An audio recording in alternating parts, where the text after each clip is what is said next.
Альхамдулилляхи раббил аламин, ва саллаллаху аля сайидина Мухаммад, ва аля али ва асхаби аджмаин. Амма ба'д, дорогие братья и сестры, у нас сегодня вопрос, как нужно уберечься от колдовства и сихру.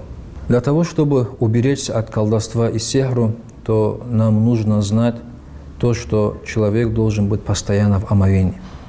Нам нужно стараться натощак принимать масло черного тмина, которое начитанное Коран.